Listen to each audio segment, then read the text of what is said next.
इस प्रेजेंटेशन में हम बुलियन अलजेब्रा और लॉजिक गेट्स के बारे में पढ़ेंगे। जिस प्रकार मैथमेटिक्स में अलजेब्रा होता है उसी प्रकार कंप्यूटर के अंदर हमारे पास बुलियन अलजेब्रा होता है। बुलियन अलजेब्रा जो है वो ट्रुथ वैल्यूज को लेके काम करता है और जो भी हम कंप्यूटर में ऑपरेशंस परफॉर्म करते हैं वो हम बुलियन अलजेब्रा की मदद से परफॉर्म कर सकते हैं। कंप्यूटर में जो डिजिटल सर्किट्स होते हैं वो लॉजिकल ऑपरेशंस परफॉर्म करते हैं और वो बुलियन अलजेब्रा की मदद से ही परफॉर्म कर पाते हैं। इस स्लाइड में हम बुलियन कांस्टेंट और बुलियन वेरिएबल के बारे में बात करेंगे। बुलियन कांस्टेंट से हमारा मतलब जो है वो 0 और 1 से है और इसमें दो प्रकार की वैल्यूज होती हैं, चाहे हम उसको येस नो भी बोल सकते हैं या फिर ट्रू फॉल्स भी बोल सकते हैं। बुलियन वेरिएबल्स वो होते हैं जिसके अंदर हम इस तरह की इस प्रकार की वैल्यूज को हम स्टोर कर सकते हैं।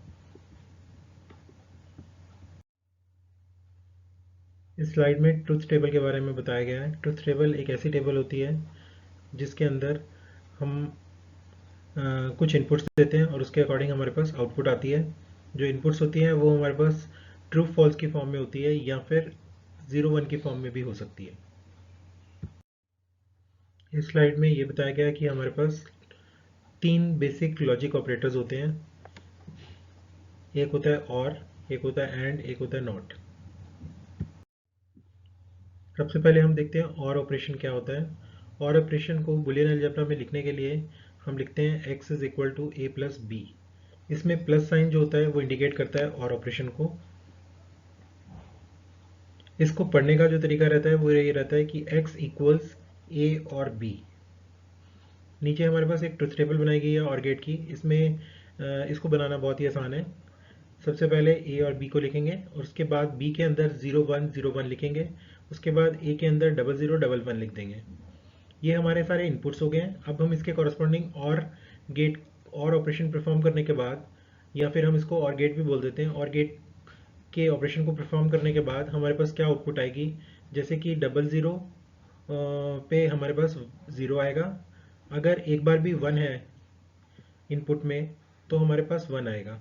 तो इससे हमारे पास जो आउटपुट बन जाएगी वो बन जाएगी 0 1 1 1। उसके बाद उसके साथ में एक इसका सिंबल दिया गया है जिसको हम लॉजिक सर्किट डायग्राम बोलते हैं। लॉजिक सर्किट डायग्राम में हमारे पास दो इनपुट्स दिखाए गए हैं, ए और बी, और एक आउटपुट दिखाया गया है एक्स। एक्स के अंदर जो हमारे पास एक एक्सप्रेशन लिखी हुई आ रही है, that is x is equals to a plus b. इस स्लाइड में एंड ऑपरेशन के बारे में बताया गया है।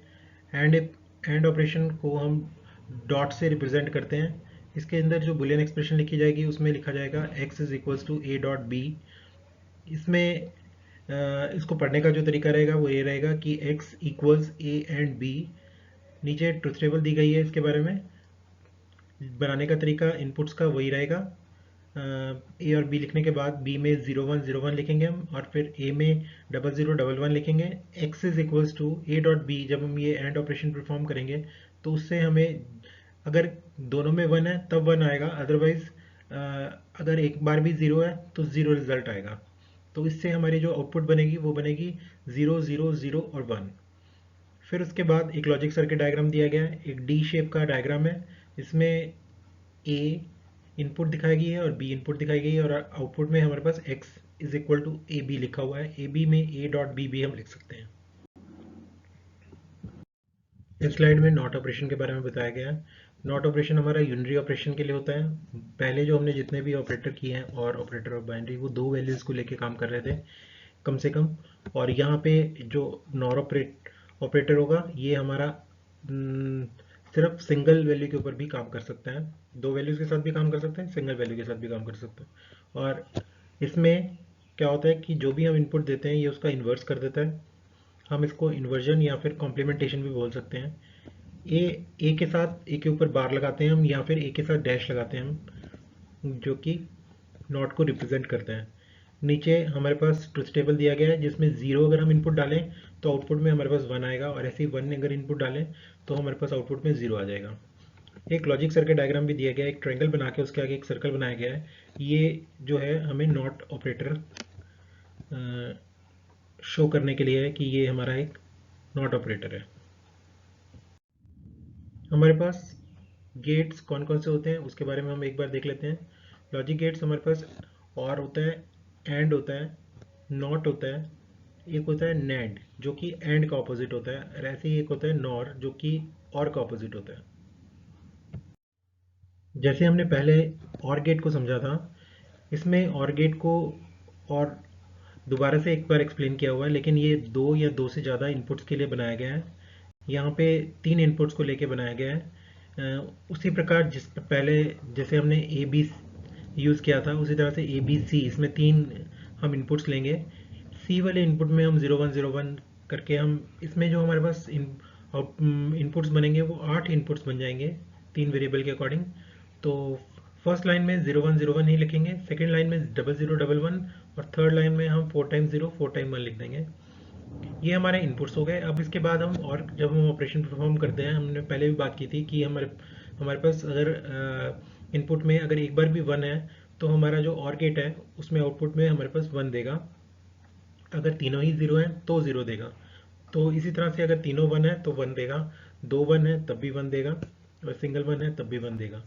तो यहाँ पे एक ट्रुथ टेबल बना के दिखाया गया है इसी तरह से आउटपुट को लेके। और एक हमारे पास लॉजिक सर्किट डायग्राम भी बना के दिखाया गया है। इसमें भी वैसा ही सिंबल यूज़ किया गया है जो कि हमने और गेट में पहले यूज़ किया था, लेकिन इसमें अब 3 इनपुट्स हैं और एक आउटपुट है।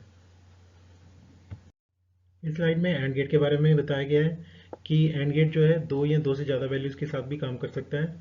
इसमें ट्रुथ टेबल में एंड गेट का लॉजिक अगर हम फॉलो करते हैं तो उसका मतलब ये होता है कि अगर तीनों 1 है तभी 1 आंसर आएगा, अदरवाइज अगर तीनों में से एक भी 0 आ जाता है तो वो 0 हो जाएगा। और उसका लॉजिक सर्किट डायग्राम भी बना के दिखाया गया है। एक डी बनाया गया है जिसमें 3 इनपुट्स दिखाए गए हैं और एक आउटपुट दिखाया गया है। इस स्लाइड में नॉट गेट के बारे में बताया गया है। नॉट गेट के ट्रुथ टेबल में ये दिखाया गया है कि अगर हम कोई 0 इनपुट देते हैं तो उसका इन्वर्स होके 1 बन जाता है, ऐसे ही 1 इनपुट देते हैं तो उसका आउटपुट में 0 हो जाता है।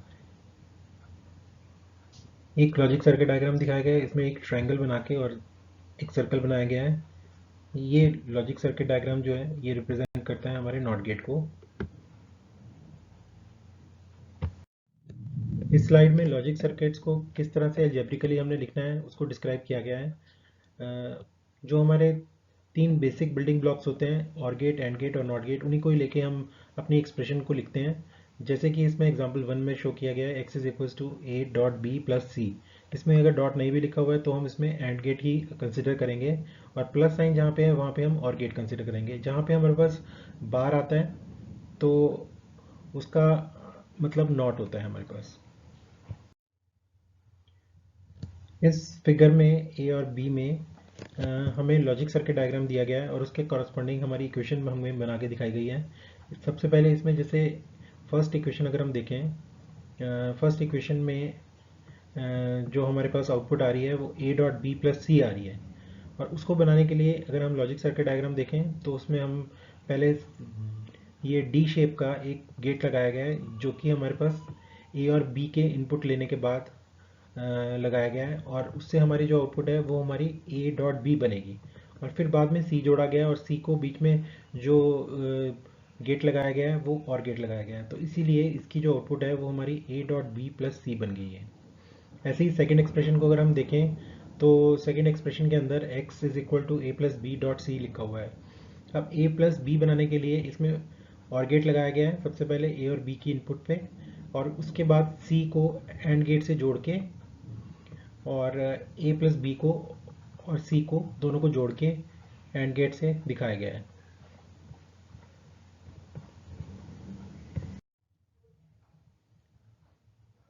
इस स्लाइड में हमें ए इनपुट को नॉट गेट से कन्वर्ट करके ए नॉट में कन्वर्ट किया गया है, और फिर बाद में बी को और ए नॉट को जोड़ के और गेट के साथ जो एक्सप्रेशन बनाई गई है वो है x is equals to a not plus B.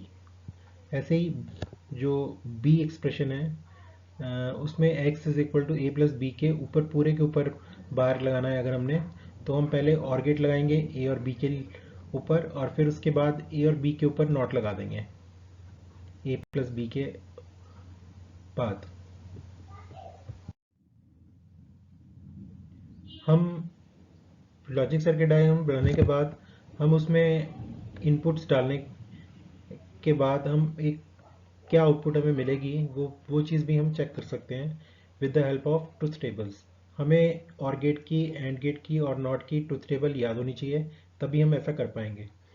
तो उसके लिए यहाँ पे एक एक्सप्रेशन दी गई है। सबसे पहले x इज इक्वल्स टू ए के ऊपर बार, फिर बी सी, ब्रैकेट में a प्लस डी और पूरे के ऊपर बार।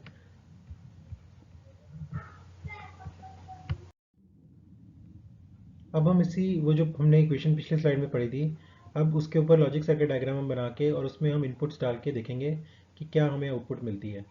तो उसके लिए हमने क्या किया, ए के ऊपर जैसे बार था हमारे पास, तो हमने ए लेने के बाद, ए से इनपुट लेने के बाद हम उसके ऊपर नॉट साइन लगाएंगे।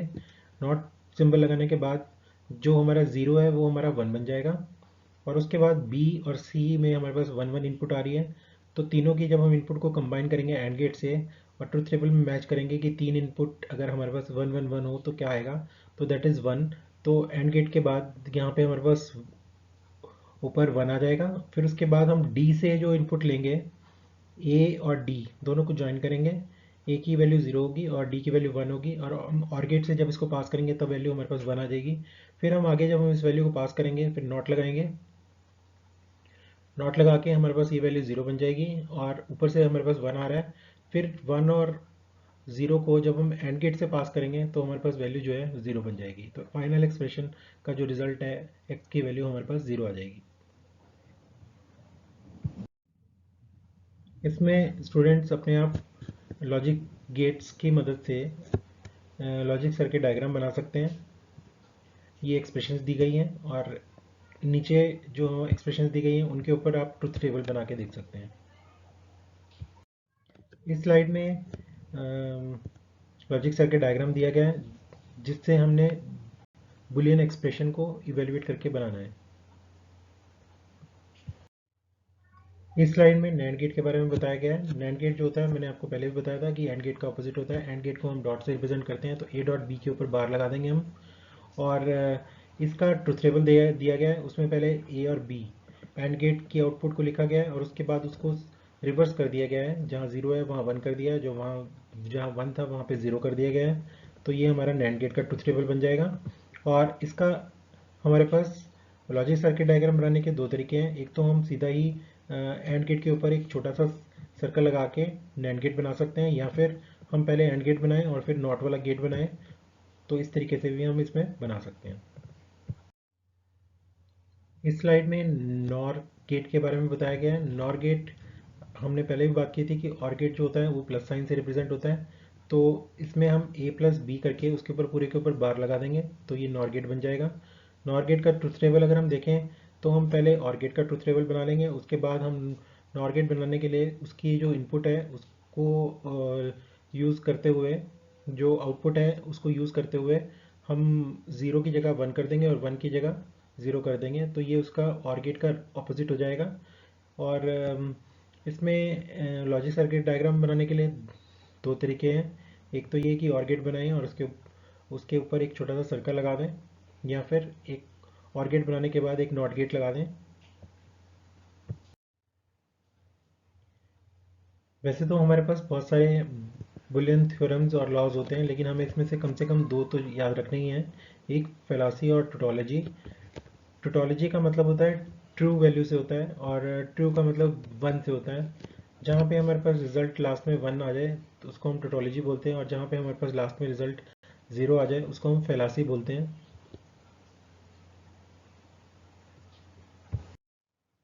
जैसे कि मैथमेटिक्स के अलजेब्रा में हमारे पास इक्वेशंस होती हैं और थ्योरम्स होती हैं, लॉज होते हैं, उसी तरह से हमारे पास बुलियन अलजेब्रा में भी कुछ लॉज दिए गए हैं। ये वही लॉज हैं।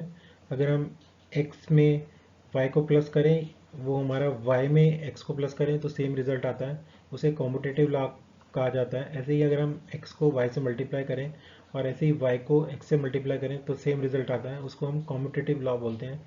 ऐसे ही कुछ और लॉज के बारे में इस स्लाइड के अंदर बताया गया है। ये मोस्ट इम्पॉर्टेंट टॉपिक है, इसको हम डी मॉर्गन थ्योरम बोलते हैं। डी मॉर्गन थ्योरम में अगर हम x प्लस वाई के ऊपर नॉट लगाते हैं is equals to x not dot y not. तो ये हमारे जो एक्सप्रेशन है ये हमें एक याद होनी चाहिए। और एक दूसरी एक्सप्रेशन है जिसमें एक्स डॉट वाई पूरे के ऊपर बार है is equals to X bar plus Y bar. ये एक एक्सप्रेशन है। ये दोनों एक्सप्रेशन हमें खुद से याद होनी चाहिए और इसको हम डी मॉर्गन लॉ बोलते हैं। और इसको इम्प्लीमेंट करने के लिए आपको इसका ट्रुथ टेबल बनाना आना चाहिए और ट्रुथ टेबल से इसको सॉल्व करना आना चाहिए। ये डी मॉर्गन लॉ का लॉजिक सर्किट डायग्राम बना के दिखाया गया है, तो ये भी हम इसको लर्न कर सकते हैं। ये जो सेकेंड इक्वेशन थी उसका लॉजिक सर्किट डायग्राम बनाया गया है, इसको भी एज इट इज हमें लर्न करना ही है। इस स्लाइड में नैंड गेट किस प्रकार से यूनिवर्सल गेट होता है वो समझाया गया है। इसका मतलब ये होता है कि नैंड गेट से ही हम काफ़ी सारे गेट्स बना सकते हैं। जैसे कि इसमें राइट साइड में अगर हम देखें तो हम ए के ऊपर नॉट लगा के ए का इन्वर्टर बना लेते हैं, यानी कि ए बार बना सकते हैं। उसी तरह से अगर हम ए बार बनाना चाहते हैं तो हम क्या करेंगे, नैंड गेट लगाएंगे ए और ए डबल ए लेने के बाद उसके ऊपर पूरे के ऊपर नैंड गेट लगाएंगे तो उससे हमें ए नॉट मिल जाएगा। राइट साइड में अगर हम देखें तो एंड गेट बनाया गया है ए और बी को इनपुट लेके। और लेफ्ट साइड में देखें हम तो हमें दो अगर हम नैंड गेट लगाते हैं तो उससे भी हमें ए डॉट बी हमें मिल जाता है। उसी प्रकार अगर हम राइट साइड में देखें तो और गेट बनाया गया है और गेट अब यहाँ पे अगर हम लेफ्ट साइड में देखें तो तीन नैंड गेट लगा के हमारा सेम आउटपुट और गेट वाली आ सकती है।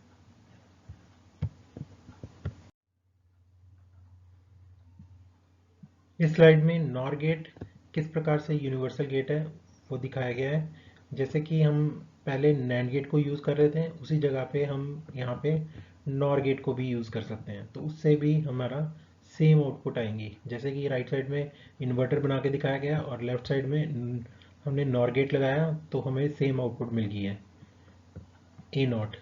ए से ए नॉट अगर हम एक ही दो इनपुट्स के ऊपर नॉर गेट लगा देते हैं तो हमें ए नॉट मिल जाता है। उसी तरह से अगर हम देखें और गेट तो हमें दो हमने नॉर गेट लगाए हैं तो उससे हमें ए प्लस बी की आउटपुट हमें मिल गई है। ऐसे ही नीचे थर्ड वाले में एंड गेट बनाने के लिए हमने तीन गेट्स का यूज़ किया है, तीन नॉर गेट्स यूज़ किया तो उससे हमें एंड जैसी आउटपुट हमें मिल गई है, इसलिए इसको यूनिवर्सल गेट कहा जाता है इन दोनों को।